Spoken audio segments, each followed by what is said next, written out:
नमस्ते मित्रांनो. मागील भागात आपण पाहिले, तान्यानं आबाच्या शेतातून मेंढरं गोळा केली आणि तो घरी निघाला. तोच त्याच्या पुढ्यात समोरून येणारा पांडूचा थोरला भाऊ दिसला आणि तो मनात चराकला. पांडूला कळलं तर आता पुढे. आबानं धोंडीबाला बैलगाडी नाही तर जीप घेऊन ये म्हणाव आप्पाला असं सांगून पाठवला. धोंडीबा जाता जाता मागं आला. आप्पा आला असल वय आता एवढ्या लवकर? एवढ्या लवकर कुठं गेलाय र? सकाळी मी उठायच्या आत. आबा म्हणाले, तुम्हासनी माहीतच नाही म्हणा की. त्यांच्या संग 7-8 जण गेल्यात. पांडू पाटील बी गेलाय फटफट घेऊन. धोंडीबा आबाला माहिती असल्यागतच बोलत होता. कशाला? मला नाही बाबा ठावं. तमाशा ठरवाय. आबा, पाडवा झाल्यावर गावचा उरूस असतोय. जलम गेला की सारं करून. आणि इसरल्यागत करताय होय?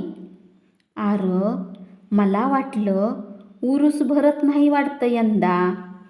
का? आर, पाडव्यातलं बघितलंच नव्ह का? अजून निस्तारताय. गाव तेच, माणसं तीच, पर माणसांची भावना पाक बदललीया.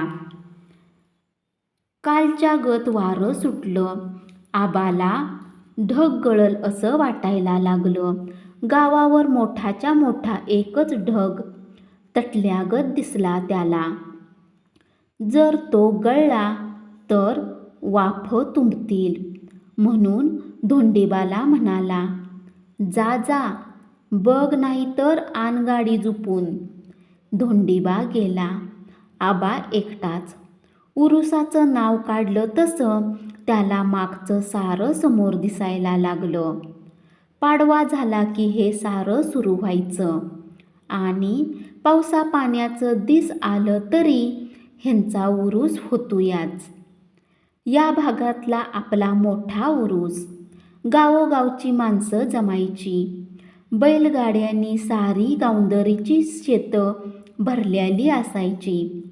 म्हाताऱ्या कोताऱ्या न चुकता यायच्या. त्यांनाही आह्यार माह्यार व्हायचं. पै पाहुण्यानं 4 दिवस गाव फुलायचं. या उरुसात कधी न गाठ पडलेल्या पाहुण्या पैच्या गाठी भेटी व्हायच्या. साऱ्या माघारणींच्या या वक्ताला गाठी वरसात पडायच्या.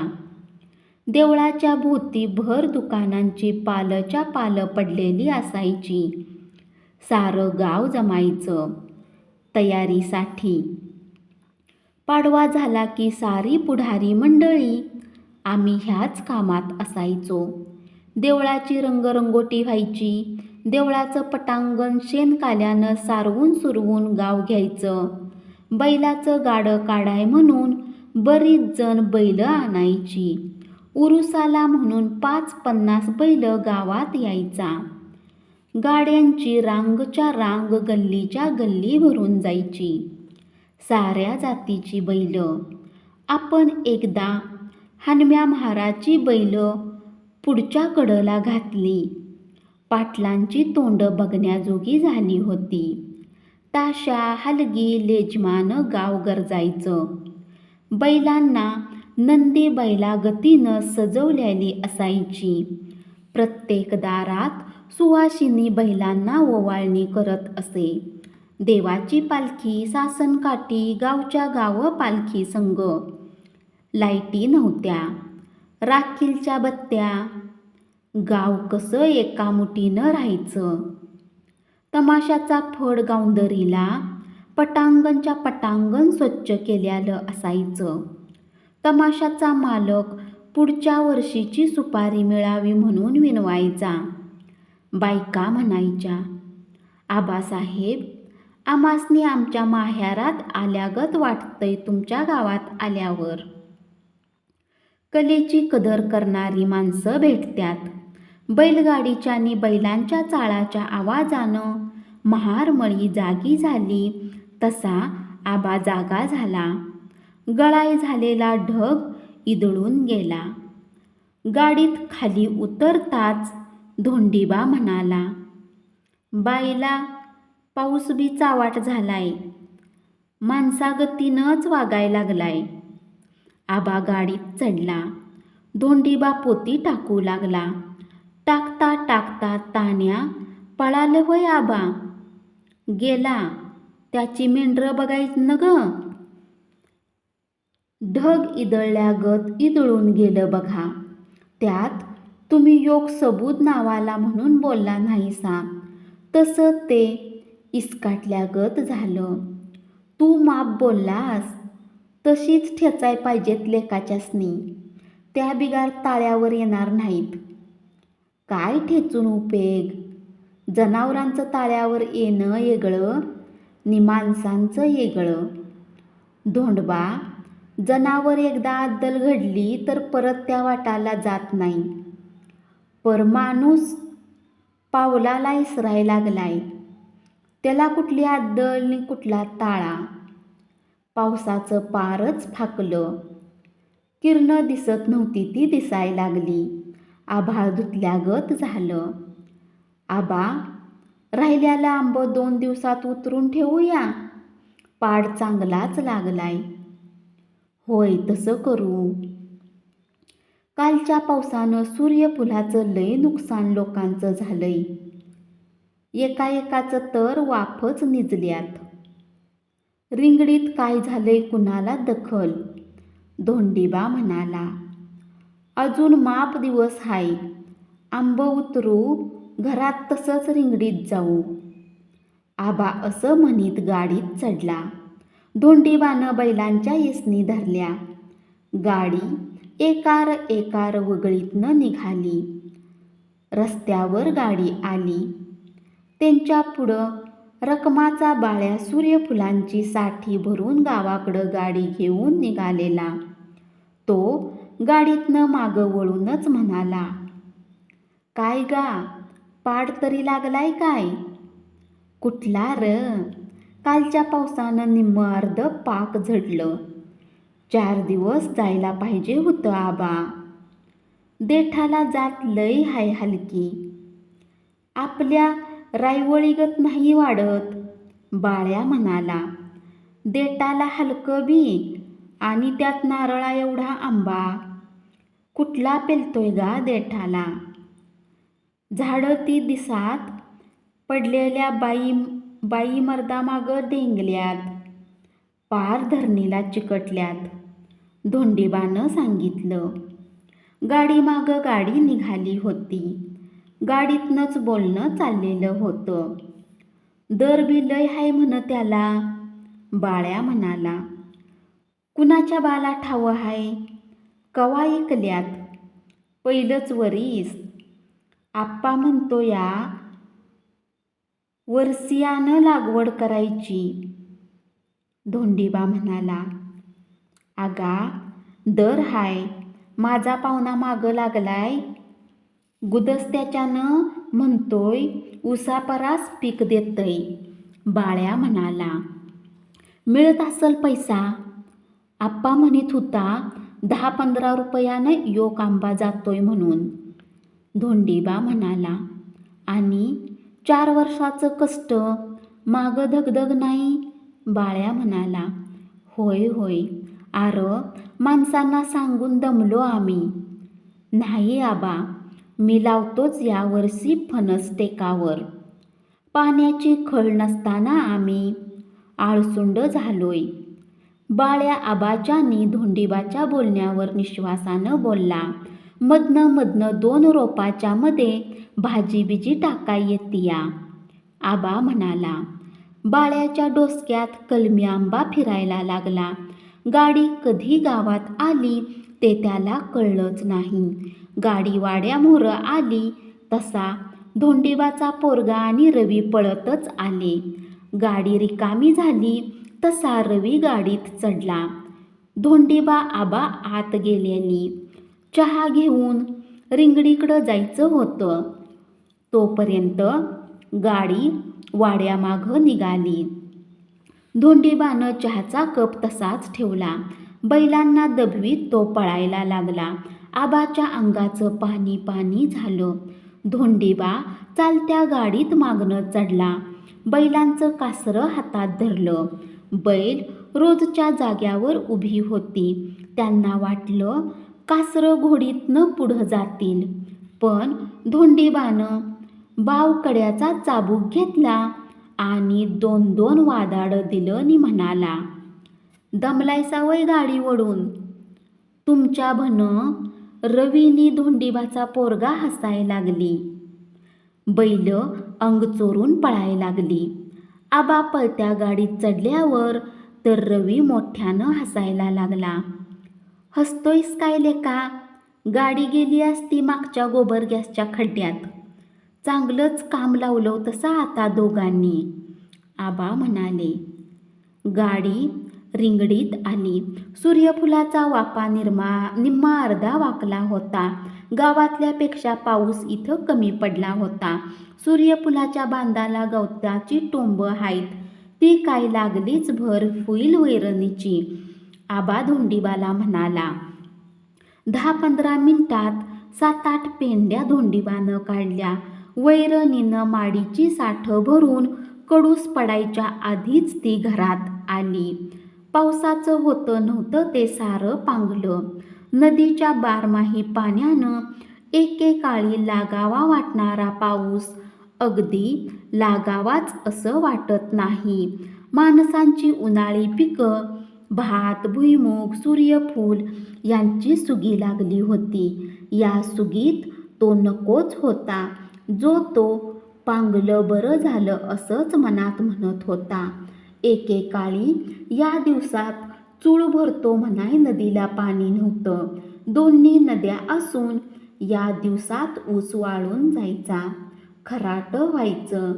गावच्या गावं मिळून खड्डं माराय म्हणून नदीला जायची. जवळजवळ शेत असणाऱ्यांचं मिळून पैरं करायचं. आपल्या इंजनाजवळ विहिरीगत खड्डा मारायचा. बैल खोऱ्यानं वाळू काढायची. त्यात इंजनाचा नळा जोडून 4 दिवसातनं कसं तरी एकरभर रान भिजायचं आणि त्यासाठी रात्र-रात्रभर नंबर लावाय लागायचा. नंबरासाठी भांडणं हमखास व्हायची. आबाला सगळं आठवत होतं. अशी कित्येक भांडणं त्यानं मिटवली होती. एकदा पाणी पिताना आबाचा बैलच खड्ड्यात गेला. तो साऱ्या गावानं मिळून काढला. दोन्ही नदीवरनी बारकी बारकी धरणं झाली. तिथली माणसं शासनानं उठवली. त्यांना आपल्या इथं रान गायरानातलं दिलं खरं, तिथं ती राहिली नाहीत. त्यांची हाडामासात भिनल्याली माती, त्या मातीत विष कालवलं असं म्हणत कुठल्या कुठं गेली ती. त्यांच्या जीवाव ह्यो 3-3 पिकं घेतोय. पूर्वी ज्या रानात खंडीभर पिकायचं तिथं 3-3 खंडी पिकतंय. तरी बी माणसाला पुरना. रातधाड मोटारी फिरत्यात्या. पाण्यानं मीठ फुटायची पाळी आली. माणसांचं डोळं उघडणात. पण 8 दिवस झालं लाईट खात्यानं नोटिशी सर्वांना दिल्या होत्या. बऱ्याच जणांची बिलं थकीत होती. गावातला बारकासारखा शेतकरी बिल भरून रिकामा होत होता. बिल न भरणाऱ्यांना वाटत होतं मागच्या 2 वर्षासारखं होईल. थकीतवाल्यांना 50% सूट दिली. वेळेत भरणारी शेवटी खुळीच ठरली. आमदारानं तेवढं यावर्षी करावं आणि आमदार करणारच, कारण आश्वासन दिलं होतं त्यानं. आमदारानं आश्वासन देऊन 2 महिने झाले होते. साऱ्या तालुक्याचा प्रश्न मिळून विधिमंडळात आमदार मांडणार होता. त्यात त्याचाही बऱ्याच लाखांचा फायदा होणार होता. प्रत्येक गावात यासाठी शेतकऱ्यांनी निवेदनं आमदारांना दिली होती. माणसांची तहान एवढं पाणी मिळून भागली नव्हती. आणि शिवाराला पाण्याची सोय झाल्यामुळं दिवसेंदिवस कनेक्शन तोडल्यामुळे तहान लागत होती. माती तहानवत होती. आबा सोप्यावर बसला. खडकावर गल्लीचा चंदुआना आला तशी 10-5 लोकं टपकलीच. आबा, वाळूतलं पाणी बरं म्हणायचा डाव आला. राखीलावर किती बी उडवा. चंदुअण्णा चौकात पायतानं काढीतच म्हणाला. तसा धोंडीबा म्हणाला, ते तरी कुठं मिळतंय बोंबलाय, कार्डावर 3-4 लिटरच. माझी चूक झाली यंदा बघ. म्हणलं गेलं साली निम्म फुकट गेलं. आदल्या दिवशी पैसं भरलं आणि सरकारनं दुसऱ्या दिवशी सूट दिली. आम्ही ठरलो खुळी.